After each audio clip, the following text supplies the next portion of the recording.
నమస్కారం గురుగారు. దాక్షాయిని గారు నమస్కారం అండి. గురుగారు, తులారాశి వారికి ఏ విధంగా ఉండబోతుంది 2026 సంవత్సరంలో? సో 2025లో రాకింగ్ రాశి ఏందంటే తులారాశి. 26లో కూడా రాకింగ్ రాశి ఏందంటే ఈళ్ళదే. హుహు. సో ఒక లాస్ట్ ఇయర్ హోల్ ఇయర్ అంతా నేను చెప్తూ వచ్చాను. బాగున్న రాశుల్లో ఒక రాశి తులారాశి. ఈ సంవత్సరం కూడా బాగున్న రాశుల్లో ఫస్ట్ టాప్ 3 కేటగిరీలో ఈ రాశి ఉంటుంది. హుహు. అది రాసి పెట్టేసుకోవాలి గోల్డెన్ వర్డ్స్‌లో. అందుకని ఈళ్ళకి కూడాను ఈ టైంలో అనుకూలంగా ఉంది. ఫస్ట్ 6 మంత్స్ అందులో వీళ్ళకి చాలా బాగుంది. ఓకే. ఇంకా మళ్ళీ ఆ టైం రాదు వీళ్ళకి. హుహు. అందుకని చాలా ప్లానుడ్‌గా చక్కగా చేసుకుంటూ ముందుకెళ్ళిపోతే అద్భుతాలు సృష్టించగలిగిన రాశి ఇది. అంటే నేను ఓవర్ యాక్టింగ్ అనేది అదేంటాను ఎగ్జాగరేషన్‌లో చెప్పట్లా. లేలే. ప్లానెట్స్ అనుకూలంగా ఉంది. మనం డీటెయిల్డ్ ఇంకా డిస్కస్ చేసుకుందాం. ఈ టైం మాకు ఇండివిడ్యువల్‌గా బాగలేదండి, ఇబ్బందులు పడుతున్నాం అంటే ఇమ్మీడియేట్‌గా హ్మ్. ఒక పని చేయాలి. మీరు పుట్టినంటే మీ పెద్దవాళ్ళు జాతక చక్రం రాసిస్తారు కదా! ఎందుకు? హ్మ్. ఏదో ఉంటారు కదా! ఎందుకు జాతక చక్రం రాసిస్తాను కొన్ని వేల సంవత్సరాల నుంచి అదొక మనకు ట్రెడిషన్‌గా ఉంది అది. పుట్టినంటే జాతక చక్రం రాపిచ్చేస్తారు. పెళ్లి కావడానికి ముందు లగ్న పత్రిక రాస్తారు. అవును. ఈ లగ్న పత్రికను ఎవరైతే జాగ్రత్తగా పెట్టుకుంటారో లైఫ్ కూడా బాగుంటుందండి. హ్మ్. చాలా శకునాలు ఉంటాయి ఆ రాసేటప్పుడు. అలానే జాతక చక్రాన్ని కూడాను రాసేటప్పుడు ఆ జాతక చక్రం రాసేటప్పుడు హోల్ ప్రిడిక్షన్ పిండం అంటారు కదండి, ఆ హోల్ ఎలా ఉంటుందో మనకు తెలిసిపోతుంది అనమాట. అందుకని మన మహర్షులు ఇచ్చిన టూల్ ఏంటంటే, ఒక ఆయుధం ఏంటంటే జాతక చక్రం. ఈ రాశి వాళ్ళకి బాగలేదని ఎవరికైనా కనుక అనిపించిన ఫీల్ అయినా, అందులోనూ 35-45 ఇయర్స్లో ఉండి స్టాగ్నేటెడ్ గ్రోత్లో ఉన్నాము. ఎందుకు తగ్గిపోతారండి? అప్పటిదాకా బాగా చదువుకొని ఉంటారు, 10 ఏళ్ళ ఎక్స్పీరియన్స్ ఉంటుంది, సక్సెస్ఫుల్ కెరీర్ ఉంటుంది, మిడ్ లెవెల్ మేనేజర్ ఉంటారు. సడన్గా ఎందుకు డల్ అయిపోతారు ఆ టైంలో చెప్పండి? అప్పటిదాకా సూపర్ ట్రాక్ రికార్డు ఉంటుంది. ఇలా ఎవరికైనా మిడ్ లైఫ్ క్రైసిస్ వచ్చింది అంటే ఇమీడియట్గా జాతకం చూపించుకోవాలి. ఎందుకంటే ఆ టైంలో వీళ్ళు ఇప్పటిదాకా వరల్డ్కి సంబంధించిన గుడ్ స్టూడెంట్, గుడ్ మదర్, గుడ్గా ఉన్నప్పుడు అట్లానే గుడ్ యాన్సిస్టర్స్కి కూడాను ఆ వంశాన్ని నిలుపుకోవాల్సిన, వాళ్ళు చేసిన కర్మలు కూడా తీసేయాల్సిన డ్యూటీ వీళ్ళకి ఉంటుందండి. ఓకే. అలానే కొన్ని శాపాలు ఉంటాయి, పితృశాపాలు, స్త్రీ శాపము, ఇవన్నీ పూర్వజన్మలో చేసిన సుకృతులన్నీ క్లీన్ చేసుకోవాల్సిన టైం అదండి. అయితే ఈ టైంలో వాళ్ళు నెగ్లెక్ట్ చేస్తారు, వాళ్ళ కోపం వస్తుంది.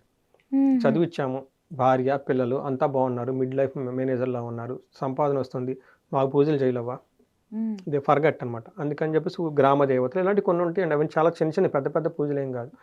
వాటిని ఒకసారి చూపించుకోవడం చాలా చాలా ఇంపార్టెంట్. లేదంటే మనశ్శాంతి ఉండదు. ఓకే, సింపుల్గా గొడవలు పడుతూ ఉంటారు. ఇది డిఫరెంట్గా ట్రీట్ చేసుకోవాలి. బట్ సింబాలిక్ ఏంటంటేనండి, రాశి ఫలాలు ఎందుకు ఓపెన్గా చెప్తారంటే అందరికీ బాగుంటుంది, మనకెందుకు బాగలేదని చూసుకోవడానికి రాశి ఫలాలు ఓపెన్గా చెప్పమని చెప్పేసి మన శాస్త్రాల్లో ఉంది. అందుకని ఎంత ఓపెన్గా మనం ఎందుకు చెప్తామండి? కంపేర్ చేసుకోవాలి. బాగుంటే okay, wear the right flow. బాగలేదు అంటే మీకు ఎక్కడో మోర్ రెస్పాన్సిబిలిటీస్ ఉన్నాయి, ఎవరో ఆపేస్తున్నారు, ఎవరు అది కనుక్కొని సాల్వ్ చేసుకోవాలి. విచ్ ఎనర్జీ స్టాపింగ్ దెమ్ అనేది.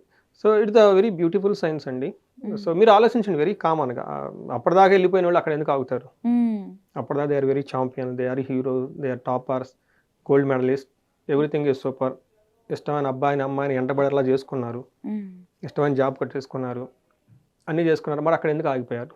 కానీ మిడ్ లైఫ్ క్రైసిస్ అని రకరకాలుగా చెప్తూ ఉంటారు. బట్ యాక్చువల్ థియరీ ఇది, మన జ్యోతిష శాస్త్రంలో చెప్పేది, కర్మ సిద్ధాంతం చెప్పేది ఇది. బాగలేను అనుకున్న వాళ్ళు, నేను చాలామంది చెప్తాను, చాలా వీడియోలో కూడా చెప్తున్నాను, తులారాశి వాళ్ళకి అందరికీ బాగుంది, మీకు బాగలేదా ఇమీడియట్గా జాతకం చూపించుకోండి. అది మీ పెద్దవాళ్ళు రాసి ఇచ్చింది. అది respect to your divine, your ancestors. తులారాశి ఎందుకు బాగుంది మనం చూద్దాం. ఫస్ట్ ఇందులో ఉన్న నక్షత్రాలు చిత్త 3-4 పాదాలు, స్వాతి 1-2-3-4 పాదాలు, విశాఖ 1-2-3 పాదాలు అంతా మనకి తులారాశిలో ఉంటారండి. పేరు బలం కనుక చూసుకుంటే రా, రీ, రూ, రే, రో, తా, తీ, తూ, తే అన్న అంతర అక్షరాలంతా కూడా వీళ్ళది ఇందులోనే ఉంటాయండి. చాలా పేర్లు ఇందులో ఫేమస్గా ఉంటాయి. రాముడు, ఓకే, మన రాతను స్టార్ట్ చేస్తాం కదా, ఇలా మనకి చాలా పేర్లు అంతా కూడా ఈ తులారాశిలో పాపులర్ పేర్లు ఉంటారు. ఇందులో హోల్ ఇయర్ మనం చూసుకున్నప్పుడు 2026 జనరల్గా చూసుకుంటే ప్రతి ఒక్కళ్ళకి నాయకత్వ లక్షణాలు ఉంటాయండి ఇందులో. తర్వాత రిస్క్ టేకింగ్ ఎబిలిటీ చాలా బాగుంటుంది. ప్రతి ఒక్కళ్ళు ఉన్నతంగా ఎదగాలని ఒక స్ట్రాంగ్ సంకల్పం అయితే ప్రతి ఒక్కరికి డిఫాల్ట్ ఉంటుంది ఈ ఇయర్లోనే. అట్లాంటి సంవత్సరంలో వీళ్ళకి ఇంకా అదృష్టం ఎక్కువగా ఉంది, చాలా బాగుంది. ఫస్ట్ 6 months ఇంకా చాలా బాగుంది. జనరల్గా మనకి ఏం చేస్తామంటే 4 గ్రహాలు కన్సిడరేషన్ చేస్తూ ఉంటాయి. ఎవరు? గురువు, శని, రాహుకేతులను చూస్తూ ఉంటాం. ఈ రాహుకేతులు ఇవి చూసుకుంటూ ఉంటే ఏ గ్రహం మారుతుంటే ఎలా ఉంటుంది అనేది మనకి ప్రిడిక్షన్ చేస్తూ ఉంటాం. ఇందులో వీళ్ళకి మారేది ఒకే ఒక గ్రహం, గురు గ్రహం June 2nd మారుతూ ఉంది. మిగతా గ్రహాలు హోల్ ఇయర్ అంతా అక్కడే ఉన్నాయి, ఎలాంటి మార్పు లేదనమాట. ఇలాంటి మార్పులో వీళ్ళకి ఏ గ్రహం ఎలాంటి రిజల్ట్ ఇస్తుందంటే, మనకి సూక్ష్మ గోచారం, లఘు గోచారం ప్రకారం కనుక చూసుకుంటే శని గురు రాహుకేతుల వల్ల, శని వల్ల వీళ్ళకి సపత్న క్షయం. ఈ టైంలో వీళ్ళకి ఎనిమీస్ ఎవరైనా ఉంటే వీళ్ళ చేతిలో ఉండరు, వీళ్ళు ఓడిపోతారు. సపత్న క్షయం అంటే డిఫీట్ ఆఫ్ ఎనిమీస్. శత్రువులు అనేవాళ్ళు వీళ్ళకి దరిదాపుల్లో ఉండరు. వీళ్ళ మీదకి ఏదైనా చేయాలని వచ్చినా కానీ వాళ్ళు దూరంగా వెళ్ళిపోతారు. మనం ఏమని గెస్ట్ చేసుకోవచ్చు, కోర్టు కేసులు వీళ్ళకి విజయం వస్తుంది, ఆస్తి రకాలు వీళ్ళకి విజయం వస్తుంది. ఇన్ కేసు భార్య భర్తల మధ్య ఏదైనా డైవర్స్లు అవి ఉంటే వేసిన ఈ రాశి వాళ్ళకి విజయం వస్తుంది. అలానే ఆఫీసులో బాసులు ఎవరైనా ఉంటే వీళ్ళ పైన విజయం వస్తుంది. ఏ పని చేసినా కానీ వీళ్ళకి శత్రువులు అనేవాళ్ళు ఉండరు, వీళ్ళ దాటికి వెళ్ళిపోతారు. ఇట్లాంటి బెస్ట్ టైం మళ్ళీ వస్తుందో చెప్పలేం, వీళ్ళకి ఇప్పుడే వచ్చింది. ఎందుకంటే శని మళ్ళీ ఇదే ప్లేస్లోకి రావాలంటే 30 ఏళ్ళు పడుతుంది. అందుకని అలానే గురువు వీళ్ళకి 9వ స్థానంలో ఉన్నారు. భాగ్యం, లక్ యాక్టివేట్ అవుతుంది. అప్పటిదాకా లేని ఆపర్చునిటీస్లో కొత్త కొత్త ఆపర్చునిటీస్ వస్తాయి. అప్పటిదాకా లేని హ్యాపీ మూమెంట్స్ ఈ టైంలో వస్తాయి. Influx of wealth and happiness అంటారు. ఓకే, అనంతమైన సంతోషం, హ్యాపీనెస్ వచ్చే టైం. అగైన్ చూడండి, గురువు కూడా వీళ్ళకి సపోర్ట్ ఇస్తూ ఉన్నారు.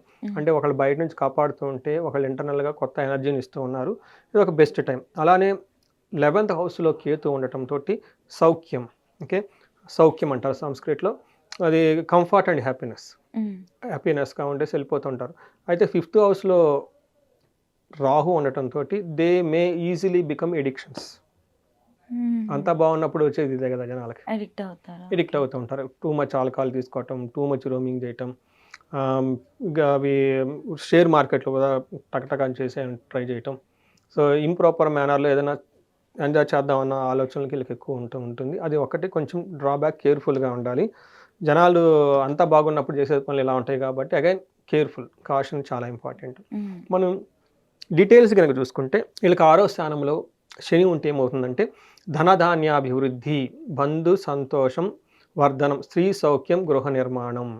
షష్టమస్త స్థానకే శని అంటే 6వ ఇంట్లో శని ఉన్న, శని దృష్టి ఉన్న ఇల్లు కట్టేస్తారంట. వీళ్ళు చాలామంది విల్లాలు కొనే అవకాశం ఎక్కువగా ఉంటుంది. తర్వాత premium luxury kind of apartment తీసుకునే అవకాశం చాలా ఎక్కువగా ఉంటుంది. భూమి కొనే అవకాశం ఎక్కువగా ఉంటుంది. ధనధాన్య వృద్ధి ఉంటుంది. బంధువులతో సంతోషంగా ఉంటారు. ఓవరాల్గా గ్రోత్, వెల్ బీయింగ్ ఉంటుంది వీళ్ళకి. నెక్స్ట్ వీళ్ళకి స్త్రీల వల్ల సౌఖ్యం ఎక్కువగా చూపిస్తుంది. ఇన్ కేస్ లేడీస్ అయితే పురుషుల వల్ల సౌఖ్యం, స్త్రీ సౌఖ్యం, గృహ నిర్మాణం అని చెప్తూ ఉంటారు. అలానే గురువు వీళ్ళకి 9వ స్థానంలో ఉండగానే భాగ్యం, లక్ యాక్టివేట్ అవుతుంది వీళ్ళకి. ఎలా అర్థం స్వకులాచార, గృహలాభ, సుఖభోజనం. ఇక్కడ కూడా చూడండి గృహలాభం చూపిస్తూ ఉంటుంది. సుఖభోజన, నిత్య స్త్రీ జన సంపర్క. అంటే ఈ టైంలో ఎలా ఉంటుంది, ధనం బాగుంటుంది. ఇంటికి సంబంధించిన ఆచార వ్యవహారాలు ఫాలో అవుతూ ఉంటారు. సొంతగా గృహం కట్టుకోవటం లేదని తీసుకోవడం చేస్తూ ఉంటారు. మంచి భోజనం తింటూ ఉంటారు. నిత్య స్త్రీ జనసభ అంటే లేడీస్తో వాళ్ళతో సౌఖ్యంగా మాట్లాడుతూ వాళ్ళకి ఎలాంటి గొడవలు లేకుండా ఇంట్లో కానీ బయట కానీ ఆఫీసులో కానీ వెళ్ళిపోతూ ఉంటారు. ఏమంటారు, సర్వ సౌభాగ్య సిద్ధి అంటారు. చాలా బ్యూటిఫుల్ ఒకటి, సర్వ సౌభాగ్య సిద్ధి అంటారు. అన్నిటికీ భాగ్యం ఉంటుంది. ఇంకా లేడీస్ కూడాను సేమ్ వయసు పురుషులతోటి ఇంట్లో ఎవరుతున్నా కానీ చక్కగా వెళ్ళిపోతూ ఉంటారు. అయితే ఇది గురువు వీళ్ళకి జూన్ వరకు బాగుంది. అక్కడ నుంచి గురువు మారటంతో ప్రొఫెషనల్ మ్యాటర్స్లో వీళ్ళకి అధికార నాశనం అని చెప్తారు. ఇప్పటిదాకా సాగించుకునే అవకాశం ఉండదు, కొంచెం తగ్గిపోయి ఉంటుంది. మిత్రులతో గొడవ, అధికారులతో అసంతృప్తిగా ఉంటుంది అని చెప్తారు.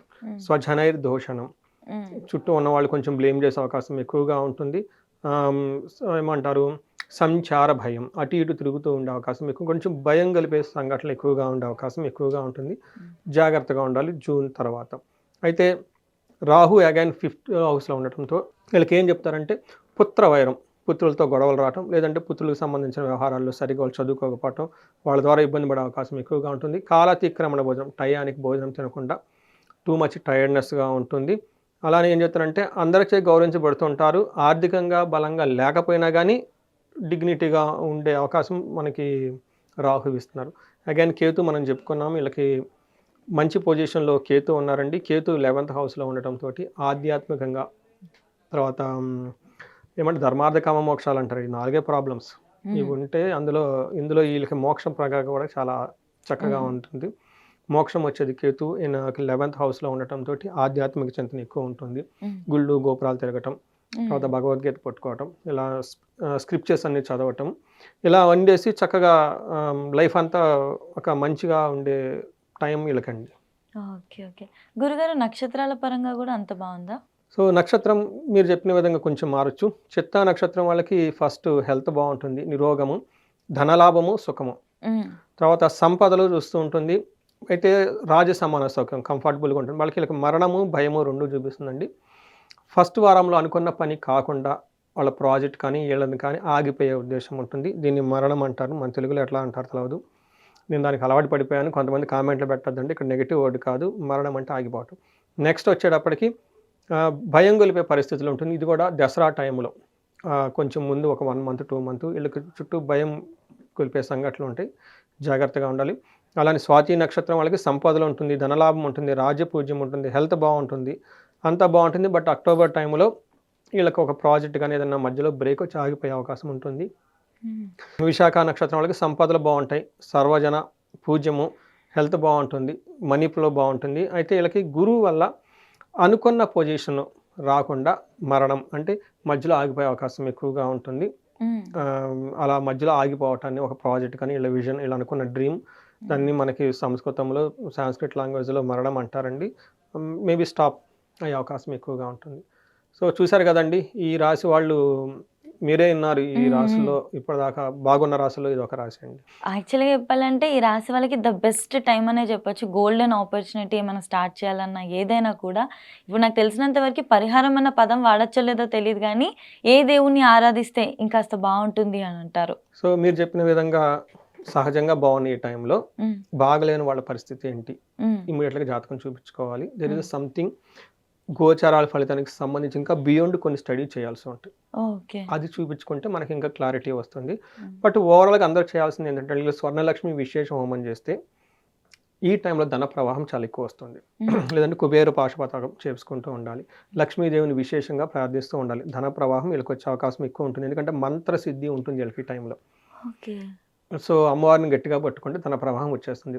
ఇన్ కేస్ ఎవరికైనా కనుక వేరే వేరే ప్రాబ్లమ్స్ ఉంటే భార్యాభర్తలు చక్కగా ఉండాలంటే అన్యోన్య దాంపత్య పాశుపతం, శత్రువుల బాధలు నుంచి బయటపడాలంటే చండీ హోమం, చండీ పారాయణం, ఇవి కాకుండా హెల్త్ కాంప్లికేషన్స్ చాలా రోబస్ట్గా ఉండాలనుకుంటే అమృత మృత్యుంజయ పాశుపత అభిషేకం, ఇవి కాకుండా వాళ్ళకి ఇండిపెండెంట్గా ఇంకా ఏమన్నా దోషాలు ఉన్నాయనుకోండి అవి చూసుకొని వాటికి సంబంధించిన కాలసర్ప దోష పూజలు, తర్వాత త్రిపిండి దోష పూజలు, అలానే ఏదైనా గ్రహం వాళ్ళకి ఇబ్బంది పెడుతుంటే ఆ గ్రహ శాంతులు అవి చేసుకుంటే బాగుంటుంది.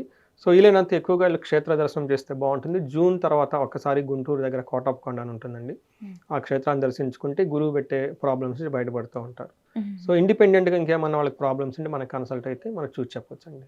ఖచ్చితంగా గురుగారు. సో ఈ రాశి వాళ్ళకి మనకి 2026లో చక్కగా బాగున్న ఈ టైంలో వాళ్ళకి అష్టైశ్వర్యాలు కలగాలి, భోగభాగ్యాలు కలగాలి, సుఖంగా ఉండాలని చెప్పేసి మనం కోరుకుందామండి. ధన్యవాదాలు గురుగారు. ధన్యవాదాలండి.